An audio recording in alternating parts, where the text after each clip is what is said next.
What up, Wizards? It's Dev from The Place. Exciting news today. Hammy's joining us. Rare treat. You don't see Hammy too much. Give me a kid. Mwah. Thank you, bud. But there's even more exciting news than that, if you can believe it, because it's Modern Horizons 3 Previews Day, baby. It finally happened. Leak after leak that we didn't cover, and I bit my tongue about, but the official preview day is finally here, and there are a lot of cards to talk about. Now, Ham, you might be used to my standard spoiler videos. We're going to do things a little bit differently this time because there were over 40 cards spoiled today, and a lot of them were commons and uncommons and such, and I will be covering my favorite 3 lower rarity cards from the day, but we're mostly going to tackle the rares and mythics because there's plenty there to talk about. But what I want to start with today is just pointing out a specific reprint that we got. Now, of course, it's a Modern Horizons set. We're going to get a ton of reprints, and we saw a few today.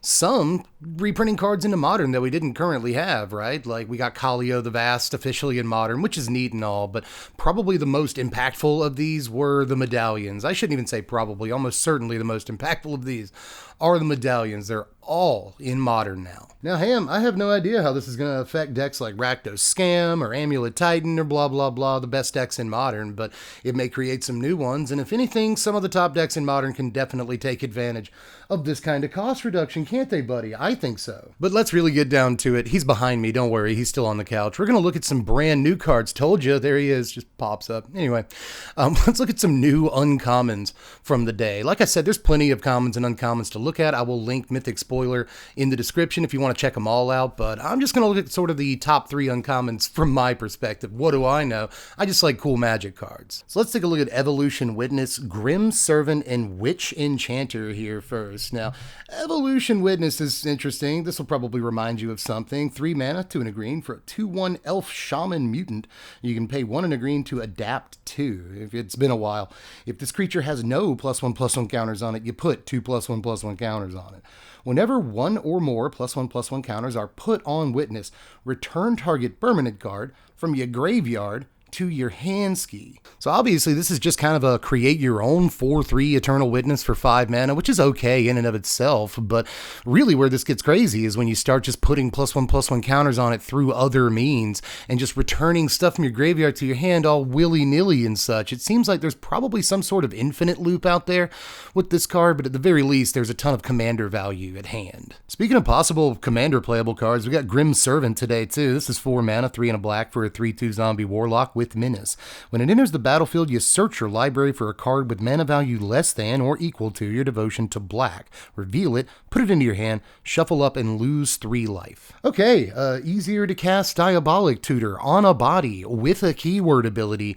Let's go. Like, losing 3 life is kind of a big price, but it ain't that bad. Like, even if this is only searching for like a 1-drop because it's the only black permanent you have in play, like you still get to tutor for something to replace itself, and there's a lot of really good 1-mana black cards. So let's kind of go. And it doesn't even have to be a black card that you search for. You just search for something with devotion equal to or less than. So a lot of tricks with like artifacts and even off-color stuff there. So really interesting card here. I'm not sure how it really fares in Modern as a format. It's a pretty tough format to break into, but when it comes to Commander, this is a really interesting tutor effect. But Witch Enchanter over here just kind of looks generically powerful. If this was printed into a standard set, I think it would definitely see play, but again, Modern's a tough mistress. It's 4 mana, 3 and a white for a 2/2 human warlock, and when it ETBs, destroy target artifact or enchantment an opponent controls. That seems bad, Dev. Why are you telling us about this card? Well, it's because it's got a land on the other side that can come into play untapped. It's one of these.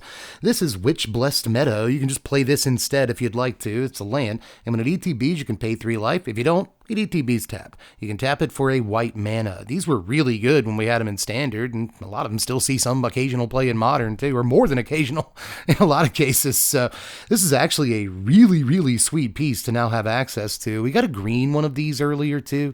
You know, it's got a green land that you can pay 3 life to have entered the battlefield on tap for green, and then it's got like a 6 mana 3/3 that does stuff on the other side of it.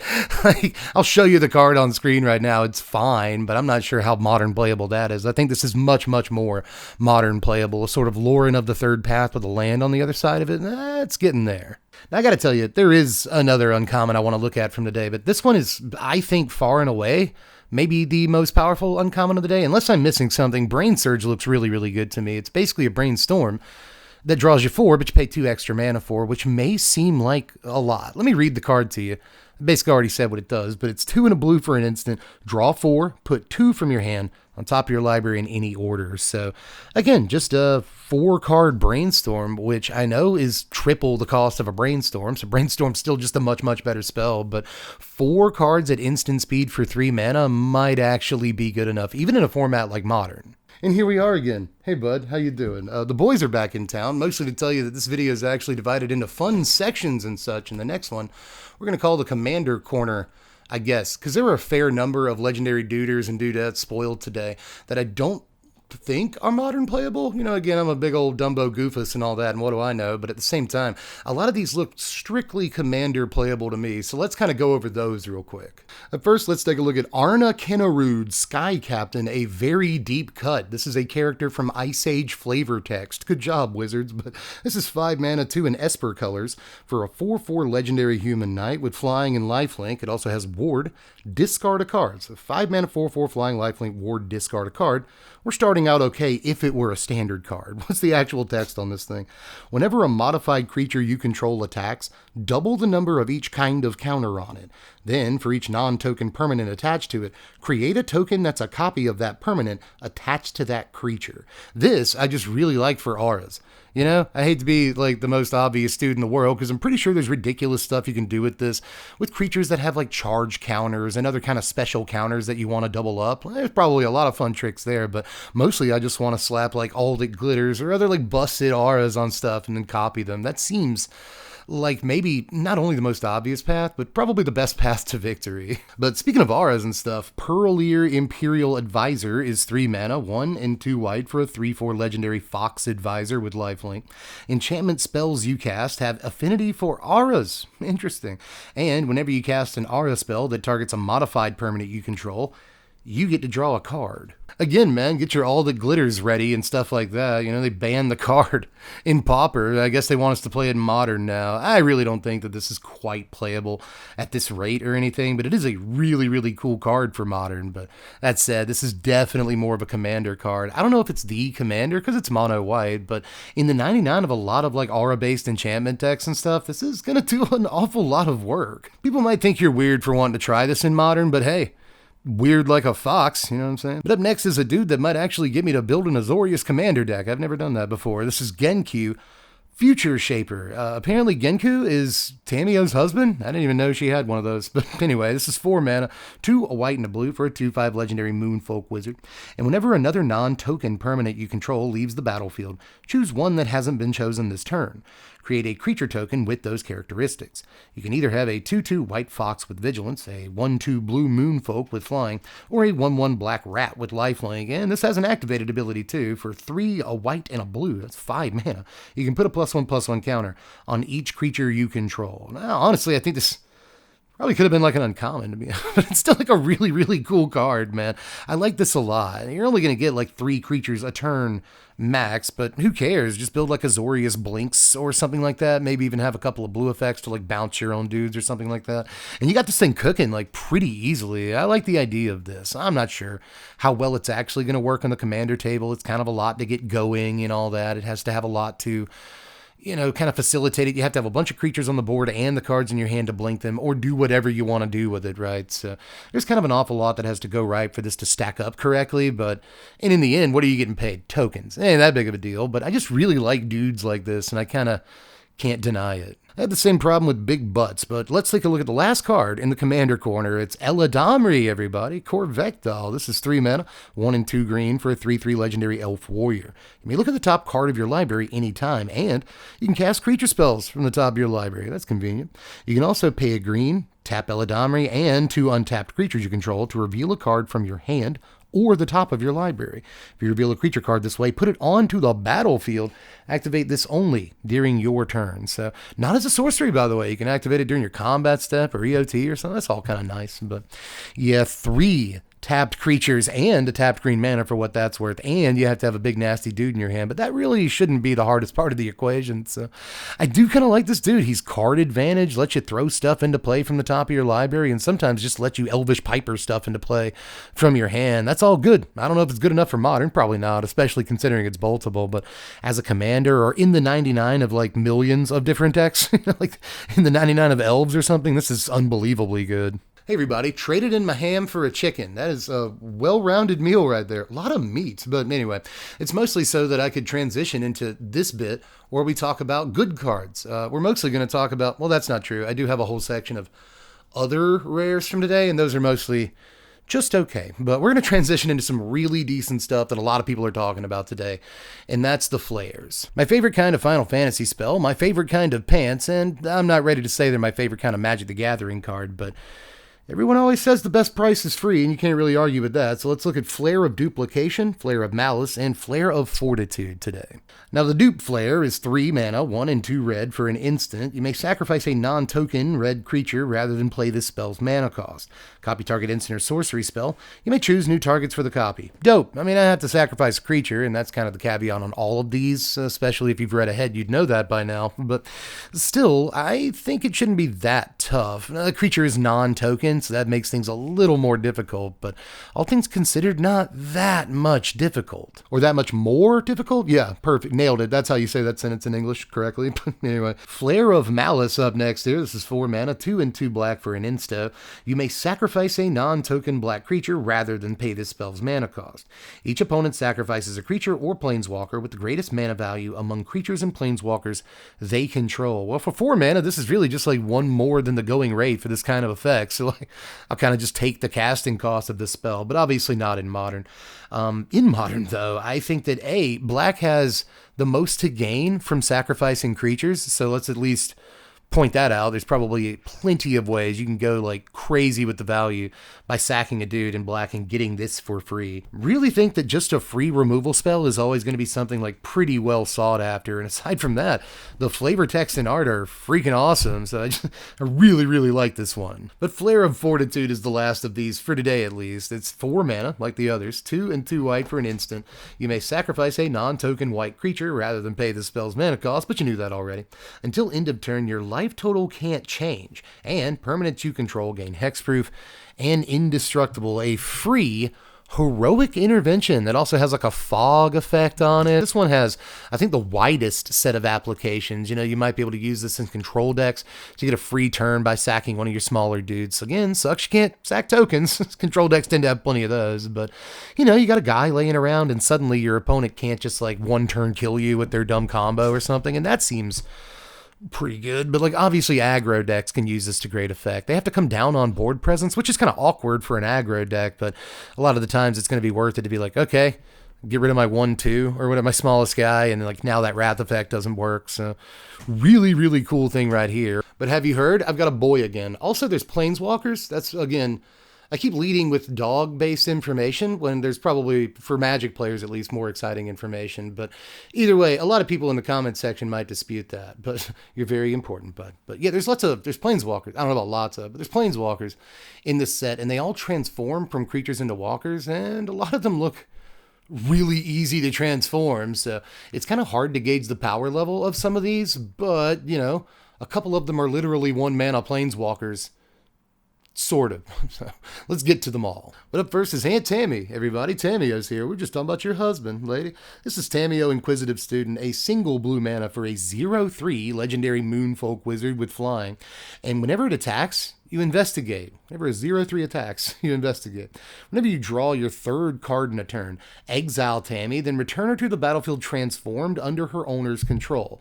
And then you get Tamio, Seasoned Scholar. This is a legendary planeswalker, Tamio, with 2 loyalty. For +2, until your next turn, whenever a creature attacks you or a planeswalker you control, it gets -1/-0 till end of turn. -3, return target instant or sorcery card from your graveyard to your hand. If it's a green card, Add a mana of any color. You can also -7 this to draw cards equal to half the number of cards in your library rounded up. You get an emblem with "You have no maximum hand size." Now that is, as they say, a Yu-Gi-Oh amount of text. This card actually does kind of a lot of stuff and can get transformed as early as turn 2 pretty easily. I mean, Brainstorm is a card, right? So like, I'm pretty sure this is kind of stupid, to exist. I mean, I will say the first couple of modes don't do all that much, but that -3 looks a little bit dangerous. That said, you're going to have to plus it before you can minus it, so they were super safe. It's not really going to get cooking until like turn 3 or 4, even ideally, and at that point, but at the same time, by like turn 3 or 4, this can be like a 6 loyalty Planeswalker your opponent has to deal with that does get you good value. Just the fact that this can get started Planeswalking on turn 2 is very close to good enough. But my favorite of these, not necessarily the best, but my favorite of these definitely is Sorin of House Markov. Looking like Sephiroth, looking like a snack, looking like Alucard. A good-looking man. Anyway, it's 2 mana, 1 and a black for a 1/4 legendary human noble with lifelink and extort. At the beginning of your post-combat main phase, if you gain 3 or more life this turn, exile Sorin and then return him to the battlefield transformed under his owner's control. You get Sorin, Ravenous Neonate. This is a 3 loyalty walker with extort as well. You can also +2 him to create a food token. -1, just a -1, to have Neonate deal damage equal to the amount of life you've gained this turn to any target. That's so gross. -6, gain control of target creature. It becomes a vampire in addition to its other types. Put a lifelink counter on it if you control a white permanent other than that creature or Sorin. Plenty of black-white life gain decks in Commander will absolutely play this card, and I'm pretty sure that's where it stops. I don't know how great this thing's going to be in Modern, but an unboltable 2-drop with lifelink and extort, which is an underrated ability that I really like, but it's mostly a Commander ability. But still, it shouldn't be too hard to play this on 2 and gain enough life on 3 to flip it over, at which point it starts doing crazy stuff. If you did gain that 3 life, you get to flip it over and bolt something, which is pretty disgusting, honestly. But again, y'all, the true home for this card is almost certainly Commander, and it looks very gross there. So, like, I'm working on it. I've got an Amalia. Let's make Amalia Commander, dude. Sorin goes right in. Can Sorin just be my Commander? Yeah, he's a legendary creature. Let's go. Black-white life gain. Sorin's my Commander. He's always my 2-drop. I love my life. So let's move on to Grist, Voracious Larva. A single green mana. This can also be your commander. That's kind of gross. A single green mana for a 1/2 legendary insect with Death Touch. And when it or another creature enters the battlefield under your control, if it entered from your graveyard or you cast it from your graveyard, you may pay a green mana. If you do, exile Grist, then return it to the battlefield transformed under its owner's control. Grist, the Plague Swarm, is a 3 loyalty legendary planeswalker. If you +1 Grist, you can create a 1/1 black and green insect creature token and then mill 2 cards. Put a Death Touch counter on the token if a black card was milled this way. You can also -2G to destroy target artifact or enchantment, a very important -2. -6, for each creature card in your yard, create a token that's a copy of it, except it's a 1/1 black and green insect, which is probably the most annoying thing about the card actually being your commander if you wanted to do that, right? Because, like, what do you make tokens? Like, do you make proxies or something of like all the creatures in your deck? Or like, how do you handle that in Commander? Like, in any case, I'm just, honestly, I say that, but I just use the back of a Magic card. And I just remember that this is whatever creature it copies. It's not everyone loves that, but I'm the laziest token guy in the world. But either way, Grist is gross because you can get this going on turn 2 in Modern like fairly easily. Don't we have Unearth in Modern at this point? So just discard Grist on turn 1, play Unearth on turn 2, and look at that. It's my turn 2. I should have a green mana up. I have a Planeswalker on 2. So I get a 1 mana walker that there's at least lines. I'm not saying it's very easy, but there are at least lines with a card or 2 to get this onto your side of the table as a walker on 2, and that's good. That's pretty sure that's just fine. That said, my favorite Planeswalker of the day, both for Commander and Modern actually, is Ral Monsoon Mage. This is 1 and a blue for One in a blue? Yeah, this is a red. This is, you tap a mountain for this. This is one in a red. What is wrong with me? For a 1/3 legendary human wizard. Instant and sorcery spells you cast cost 1 less to cast. That's pretty cool. Whenever you cast an instant or sorcery spell during your turn, flip a coin. If you lose the flip, Ral Monsoon Mage deals 1 damage to you. If you win the flip, you may exile Ral. If you do, return him to the battlefield transformed under his owner's control. And you get Ral, Leyline Prodigy. This is a 2 loyalty planeswalker, and it enters the battlefield with an additional loyalty counter on him for each instant and sorcery you've cast this turn. So it's really going to be, most times, a 3 loyalty planeswalker at the very least. +1. Until your next turn, instant and sorcery spells you cast cost 1 less to cast.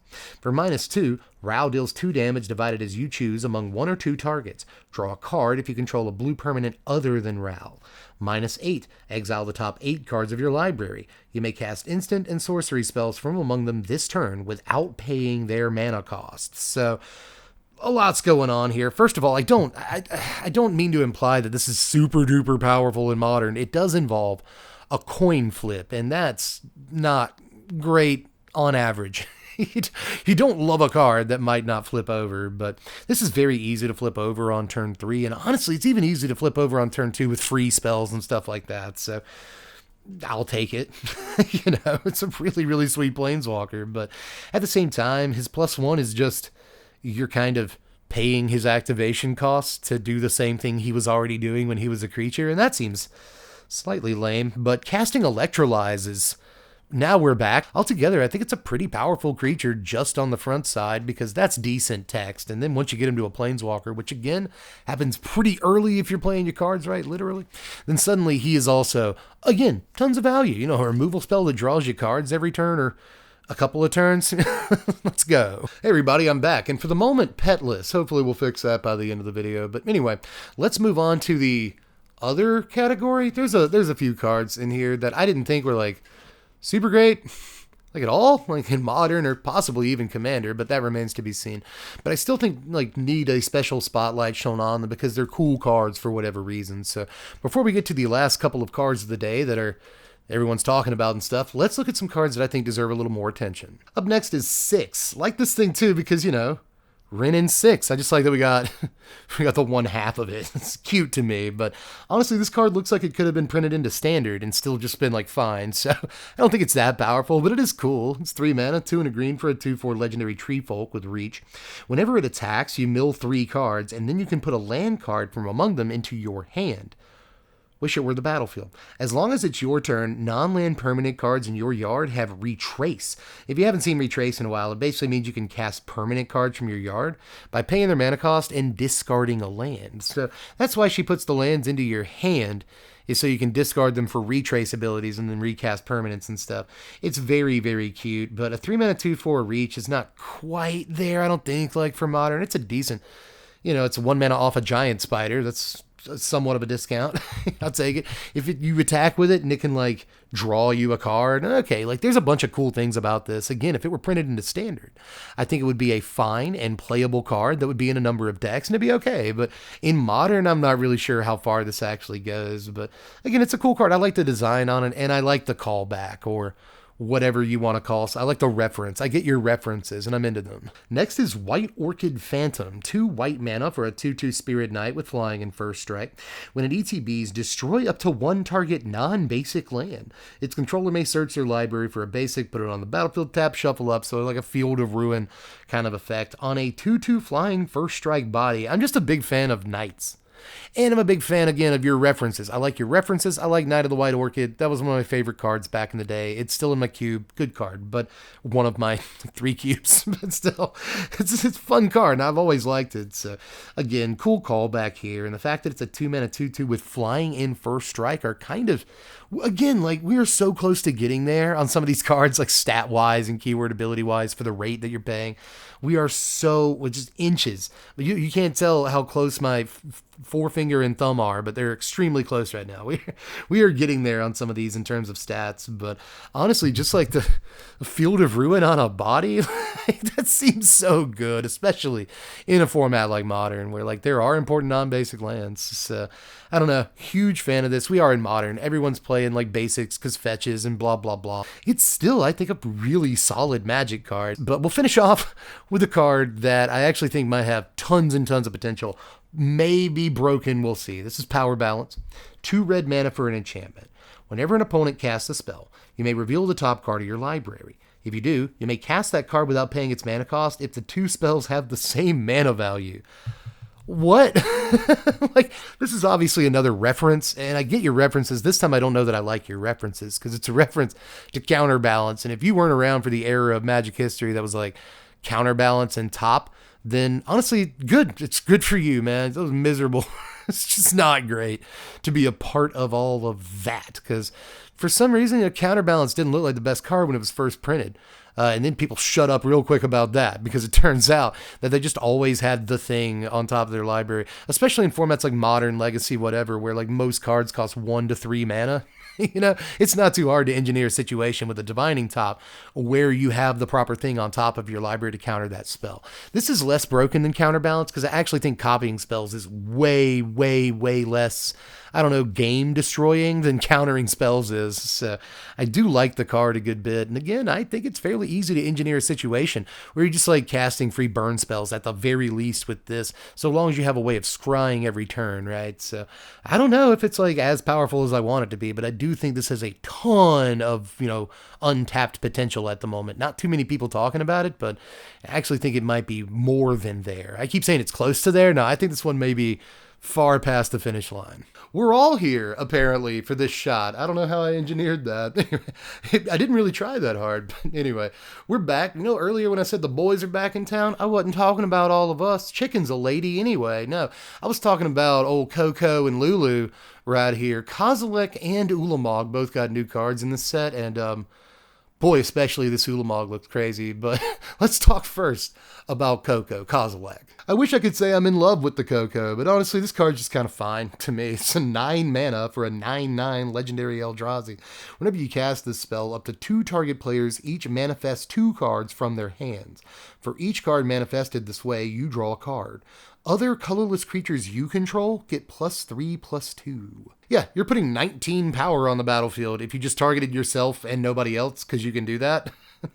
If you have an alliance with somebody, you can let them manifest stuff too, I guess. Or you can make people manifest stuff, which might be really, really good depending on what cards are in their hand. I mean, it's not like they're losing them, but if they have the sweep or the big spell that ends the game or whatever, you know, the setup, the payoff to their setup in their hand, then suddenly this takes that away from them, and that's pretty gross, honestly. So let's not discount that. You might totally target an opponent with this for the right reasons in terms of your game plan, but mostly this is just going to put almost enough power to kill your opponent on the table all by itself.